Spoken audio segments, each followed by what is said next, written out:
Welcome to my show about amazing people to know. Creativity is tough, but this is Artsy Fartsy things and stuff. So sit back and chill. Maybe we can all learn a skill. You can never get enough of arts and thoughts and things and stuff. Hello. Please forgive the interruptions and the low quality of this production. Everything here is done during the age of the pandemic, and our interviews are done via the internets, and they are problematic. So please forgive the beeps and blurps and stutters and skips and things like that, because it's the best we can do in the pandemic. And welcome to Artsy Fartsy Things and Stuff, a conversational interview podcast about creative, amazing people doing creative, amazing things and stuff. How's it going, everybody? I hope you're all healthy and virus-free. The news has been jam-crammed full of reports of people protesting the stay-at-home directive, complaining about wearing masks and no longer wanting to keep physically distanced from their friends. However, to the best of my knowledge, which is admittedly very little as far as the situation of the virus is concerned, nothing has actually changed yet since the day we were quarantined. In fact, not only do we still not have a way to medically treat the virus, there is no vaccine or cure yet. We have considerably less access to proper cleaning supplies, hand sanitizers, Clorox wipes, and there is still no properly filtered N95 masks available for the general population to procure. The economy is for sure tanked. It's terrible, and many, including myself, are taking financial hits to our business and may not recover from them. This is absolutely a lose-lose situation. However, personally, I think we stand a better chance to rebuild an economy, something that humanity has done time and time again, as opposed to ignoring an invisible deadly virus that has potential to wipe humanity off the earth. Then again, I also have no idea what I'm talking about. So on today's new episode of the podcast, I got to hang out with a wonderful old friend that I haven't had a real conversation with in many, many years. She has always been a creative force for good on this planet. Hell, she introduced me to the Rocky Horror Picture Show back in high school. Back then, she lived pretty darn close to a naval base in Southern Virginia and has since become an amazingly awesome tattoo artist, mom, and co-founded the Gypsy Sisters Tattoo Shop in West Virginia. We get to talking about tattoos, building trenches, community gardens, and much, much more. Again, I apologize for the quality of the audio. Not only was my mic glitching out, which I was not aware of, but the stability of my internet connection has been terrible lately. I did my best to cut around all the dropouts as best as I could. However, I have ordered some stuff to help alleviate the issue from future podcasts. So grab your homegrown vegetables and tattoo guns, sit back, relax, and enjoy the show. Let me introduce you to Myria. Take it away. Please introduce yourself and tell us who you are and what you do. Well, I went to beauty school, ended up doing hair for 28 years, and finally just decided I was done. And I had a tattoo apprenticeship just fall into my lap. You know, we had a friend, she owned a shop. She said, okay, come on. And within a month, they had me tattooing people, and which blew my mind. You know, normally apprenticeships last a year or so. But it was a whirlwind. And within a year of that, my sister and I, we decided to strike out on our own. And now we have a tattoo shop. There is a creative aspect to doing hair, certainly. But do you find that tattooing is more fulfilling of certain qualities that you are lacking in? What about the tattooing appeals more to you than the doing of? Well, with hair, you know, people come in and say, hey, you know, I want this or I want that. And they have an idea. And so it really kind of boxes in your creativity. Yeah. But with tattooing, somebody come in, you know, they come in and say, oh, I want a snake and a rose and a sunflower. That is open to the artist's interpretation. So I can sit down and draw a sunflower, snake, rose combo, and it'll be completely different from my sister's or from the shop down the street. So there's just a lot of creativity, and you just approach it with your own style. And I don't have enough words to tell you how passionate I am about what I do every day. It's sometimes 18 hours staring at my iPad, just drawing all day. Sometimes it'd be 10 hours working on people, just putting these things that I create forever on another person. It's kind of like an ego trip. Reign of Panic. You have a family with kids and you live in the country and you're what is can you tell us what surviving as a tattoo artist whose shop has probably been forced to close, I imagine? Yeah. Have you given thought to how you're going to function in the the new normal of pandemic life? Well, we closed about a month ago, but we were very fortunate that, well, first of all, my sister had just bought the building, and it's this massive old Victorian bank. It was a bank, and it had been completely renovated, so it's gorgeous. Well, the entire top floor is this massive loft with the exposed, the brick is exposed and the beams, and it's beautiful. So they live up there. So that has cut us some slack as far as having to maintain space, because they've got their place. It's good. We won't lose the business. That's good. We even now have people messaging us wanting to know if they can put down deposits and book appointments as soon as they get their stimulus check. We keep having to turn people away every day because we're not open. How things will go in the future, I don't know. We are in an area where fortunately there's more distance between people. Yeah. We're not as packed in. So I don't know how things will spread up here. They closed our state down very early on. I think that's why it hasn't been as bad here. But I don't know what the future is going to hold for the shop. Hopefully good and lots of money. Any good tattoo shop now is very sanitary. But yeah. Even those precautions are not necessarily going to be enough to satisfy the potential PTSD that people are going to have from this thing. Hello, was our entire generation not programmed for the apocalypse? Well, I mean, I think, yes. Yeah, I think yes, clearly. One of my favorite video games is a video game called Fallout. Yeah. And I'm currently playing the latest version of it. Takes place in West Virginia, which so I've been trying to find your neighborhood and shoot all the giant rats around there. It's actually a town. The town that was modeled after isn't really in West Virginia. I've been largely focused on trying to process what's going on and sort of navigate, how do we do things that we normally do?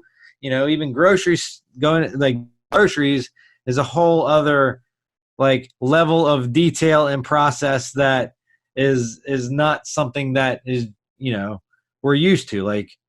Shopping day is a whole day. Do you remember watching the original, I think it was Creepshow movie? Do you remember the original Creepshow? Vaguely. The sketch with the OCD guy and the cockroaches? Oh God, yes. The cockroaches in the white rooms, and they were coming out of all the stuff. Yes. Yeah. Oh, that episode is kind of like what we are having to do in order to maintain, sanitizing our apartment, spraying everything with Lysol. That's what that guy did. He was super OCD, right? And it ended up biting him in the ass. But he lived in a pristine, sterilized all environment. And that's kind of what we've all been forced into like overnight. The grocery stores have all put these like plexiglass walls like between the like, and it's like I have in my gallery space I have a checkout area where it's like a bar, like an art bar that I've made where people you can come out, hang out, and make art and that stuff. And it's like, do I now have to build a plexiglass encasement? Yeah.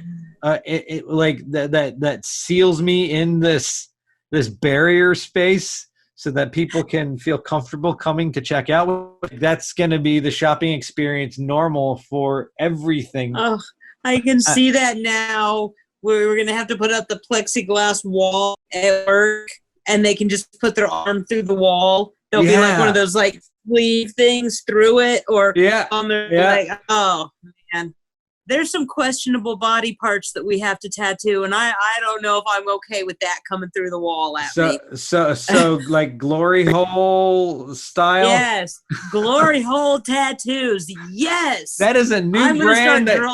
You need that. You need to brand that. Yes, glory hole. Now, the rest of you people out there on the internet, don't steal my glory hole tattoo idea. I swear, I will hunt you down. But it's very wholesome. It's meant for arms and legs. Right. Have you had a primarily positive experience as a tattoo artist in that industry, or have you had challenges that you want to share? Our tattoo shop is the only all-female owned and veteran-owned tattoo shop in West Virginia. So that was kind of like a big deal for us, because almost every shop in our state is owned by men, it's run by men, and it's a very hard industry for women to get into.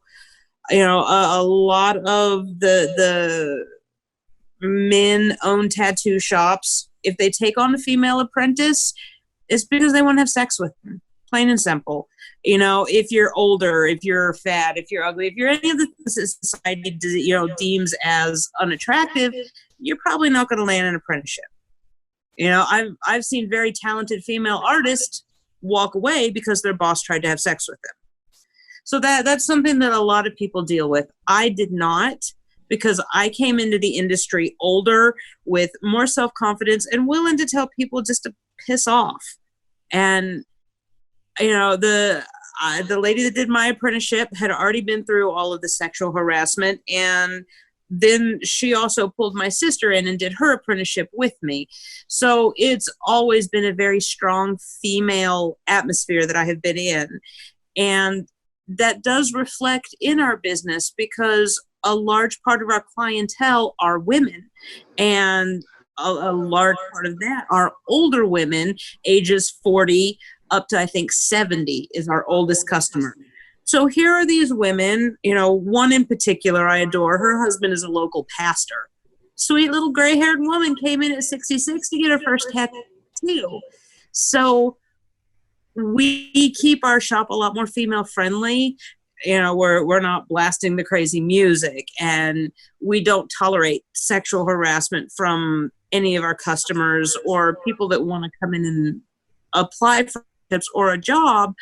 We're very particular because in owning your own business, you have to make yourself happy. You have to like what you're doing and where you're doing it. And that was very important for us to stay very true to a judgment-free, safe environment for a lot of women.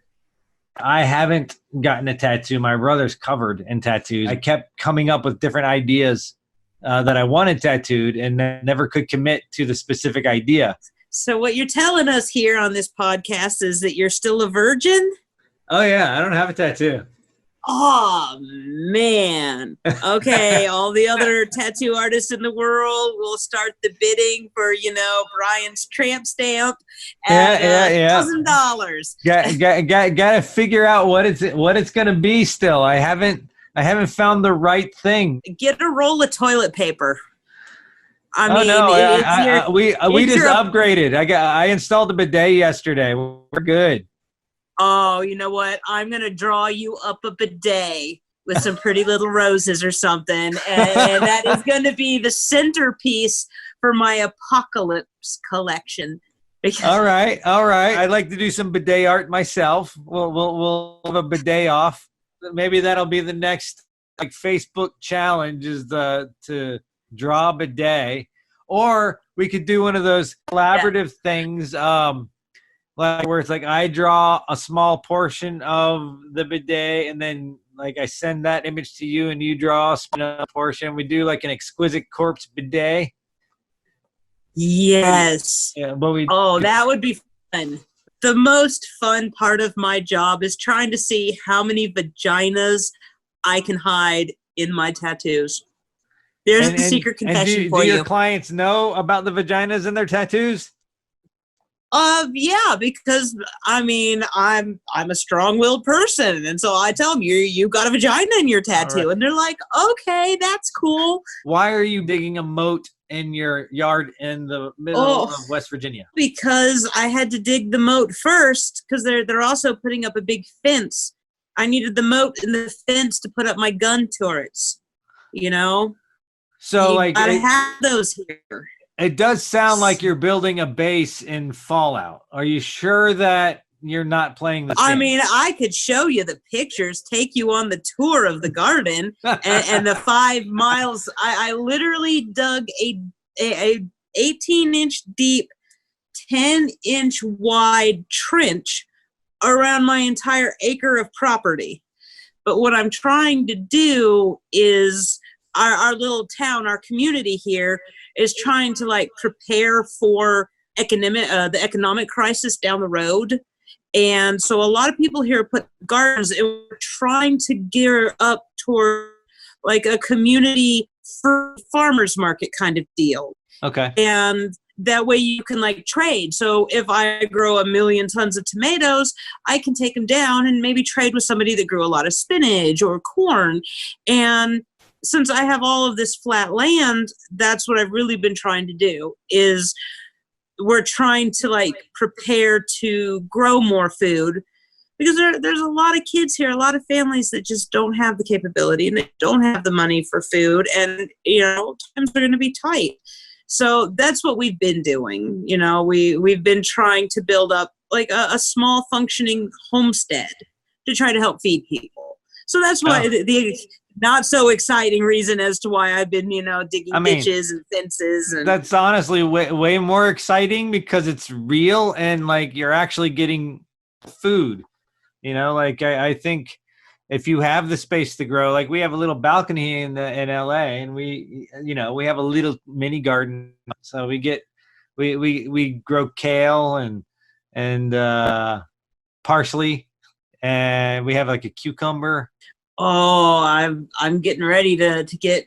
I can't plant it yet because it gets real hot and humid and gross here in the summer. But coming into the fall, I got these Romanesco broccoli. It's like a broccolicini thing. It has like all the weird patterns on it. It's my favorite, and I'm real excited to get to plant those. See, then one of the nicer things about California, it's a year-round grow season. So you can, if you have land, you can grow around anything you want, basically. If I lived in California, it would not be veggies I was growing. Just saying. Well, you could go to Colorado for that too. It's actually bigger in Colorado than here. I'm telling you, man, that is my calling there. Uh-huh. But in the meantime, I'm going to grow crookneck squash and, Well, it was awesome talking to you.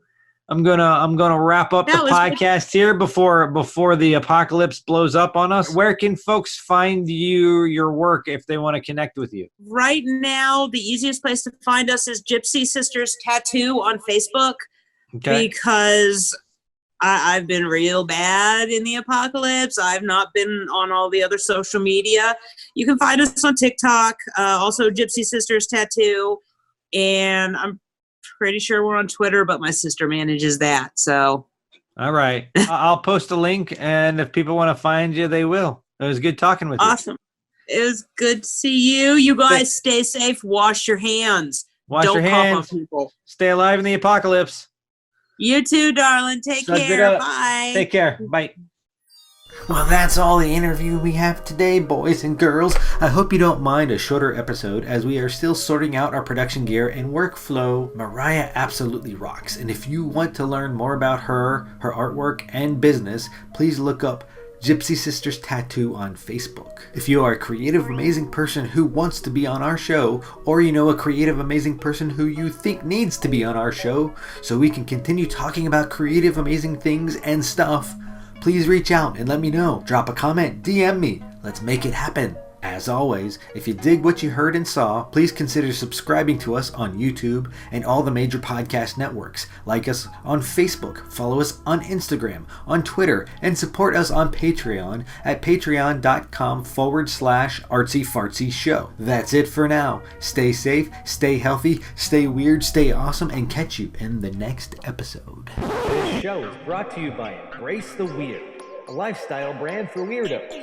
From original crazy t-shirt designs to handmade eccentric earrings, they have everything you need to embrace your inner weirdo.